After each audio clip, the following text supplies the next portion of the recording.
Hey, what is up nerds, geeks, and collectors alike. Today we are taking a look at the Transformers The Last Night Premier Edition Deluxe Class Barricade. And Barricade is the very first Decepticon I ever got from this line. And I have to say, I'm really happy with it. I really had a blast playing and displaying this figure. And not to mention that this was the first figure that really made me feel that Transformers was going back to its Revenge of the Fallen roots, which is the golden age of Transformers toys. And taking a look at the packaging, here we have the packaging of the Transformers The Last Night Premier Edition. And at the side here we have Barricade. It states here that he is a sinister trickster. And at the back here we have our obligatory CGI product shots and the other figures from the first wave. Bumblebee, which I didn't get because he was just a repaint of the Age of Extinction, and not to mention he was inaccurate. And Berserker as well. Here we have at the other side Decepticon logo, Transformers, and the continuation of the image from the front. At the top here we have an image of Megatron, Berserker, and Barricade. At the bottom we have the Lego Mumbo Jumbo as well as the UPC. And that's about it for the packaging of Transformers The Last Night Premier Edition Deluxe Class Barricade. Lord Megatron, I saw it. A dying knight gave it to a human, but there was too much TRF firepower. You let the talisman get away! I know who can lead us to it. The TRF.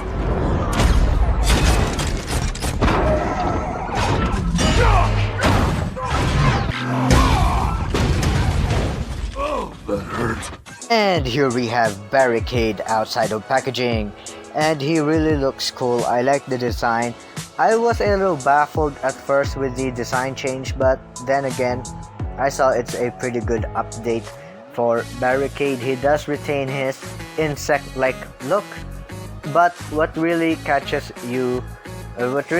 your eye is the Decepticon, the small Decepticon logo on his head sculpt right here, which is fantastically applied by Hasbro themselves. Here we have the mechanical details, and here we have a lot for sale, just an empty, I call this type his thigh, his upper thigh, and his Gatling cannon. I call this the prototype plastic, since it kind of what it looks like to me. It looks like prototype plastic, unpainted, even though it's detailed. And here at the brass knuckles we have the Protect and Serve, which is pretty badass, and it fits well with Barricade's character. Aside from his talent to escape death, technically in every Bayformers film, which is a rare commodity. And at the back we just have the simple car kibble and nothing too special. The real details are actually just at the front right here. The mechanical details, the painting and sculpting, you can find it right here. And moving on to the Gatling gun, which is sculpted very nicely. And let's just fix Barricade right here, get him to stand up. And right here we have the Gatling gun. Like I said, pretty nicely sculpted. I wish it was painted. Should have been painted in a gunmetal gray or any type of color, I wish. But overall it's a good accessory to have. And right here we have the pistol, which you can actually store on his thigh. And right here it is made of this gray plastic, which is sculpted nicely. Again, not painted, but still a good accessory. You can see the details, the sculpting is pretty nice. And then moving on to the baton, which I really like. That's because it really adds to the character of Barricade, some sort of evil cop, the Decepticon cop that is. This is actually made of the same plastic as the Gatling gun. Again, unpainted, but the sculpt is simple yet satisfying.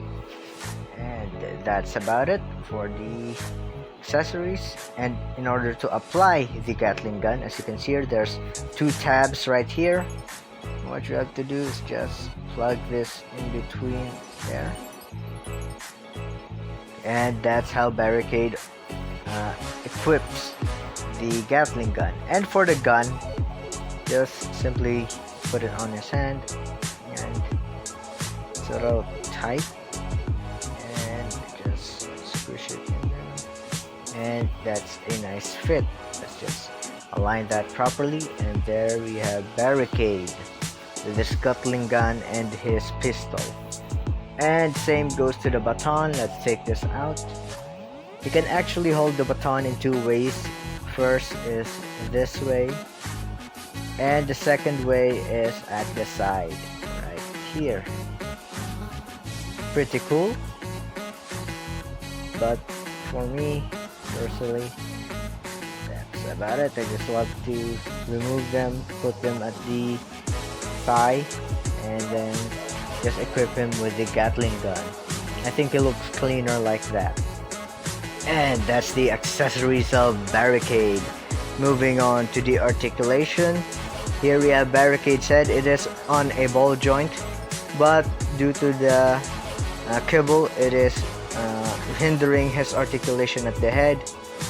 He can not look up or look down very far, just a slight movement, as you can see there.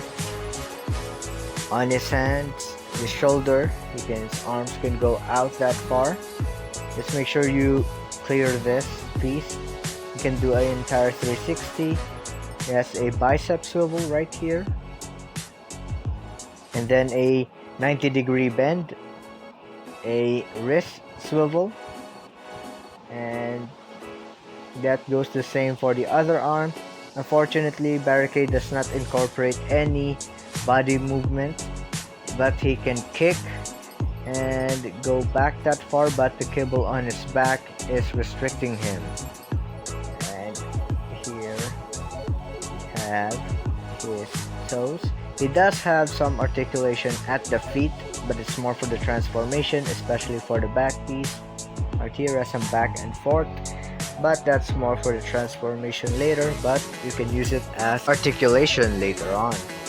And that's about it for the articulation of Transformers The Last Night Premiere Edition Barricade.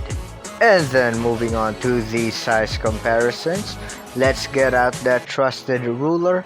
And here Barricade stands about 5 inches. And then let's bring out the Transformers The Last Night Premiere Edition Deluxe Class Bumblebee. And oops, there goes Barricade. And I personally think that they scale very nicely towards each other. I think they should be in the same scale.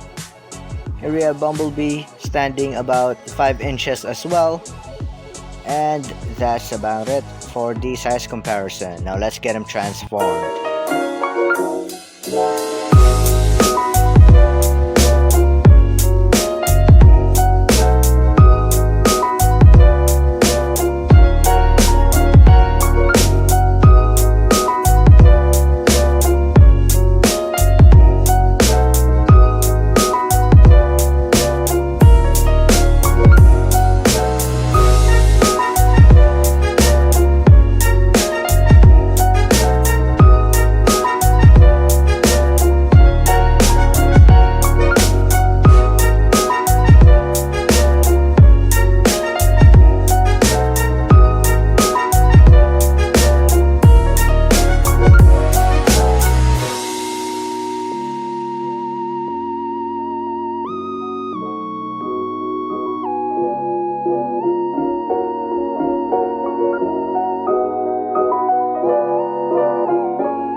Barricade in his Ford Mustang S550 GT alternate mode, and this is a very awesome car. This is definitely an alt mode befitting Barricade.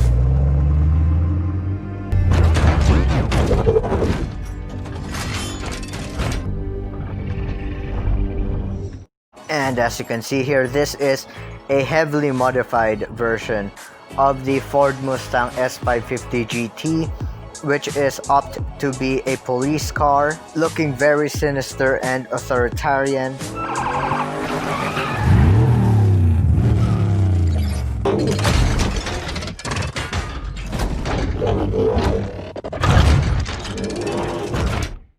And as you can see here, Barricade does roll very nicely on a flat surface. All 4 of his wheels have no problem rolling whatsoever. Moving on to size comparison, Barricade stands about 1.5 inches high, and he is about 2 inches wide right here. And finally, he is about, I think, he is about 4.5 inches long. And that's about it for the ruler. Let's bring out Transformers The Last Night Premiere Edition Deluxe class Bumblebee in his 2016 Camaro right here. Pretty cool. I really like the scaling. And these two figures really look very cool together, mainly because they've been enemies since 2007. So what can I say about the figure? I think the figure is something you should get if you are a fan of the movies in general, or just an overall Barricade fan. And not to mention, if you love Bumblebee and if you have a Bumblebee figure, do yourself a favor and get yourself a Barricade figure that goes well with that Bumblebee, because their rivalry is one of the best rivalries in Transformers, in the movies that is. But as a figure itself, the figure is pretty cool on its own. It has good painting and sculpting, it has a fair amount of accessories, and not to mention the transformation is very simple, yet so satisfying and enjoyable. I guess the only thing lacking with the figure is paint on the accessories, but that's not much of an issue for me personally. It's safe to say that I'm very satisfied with this figure. So if you have a chance to get it, I highly recommend you get this figure. And finally, if you like this video, drop a like and subscribe for more content. It really helps me out. Till next time, see ya!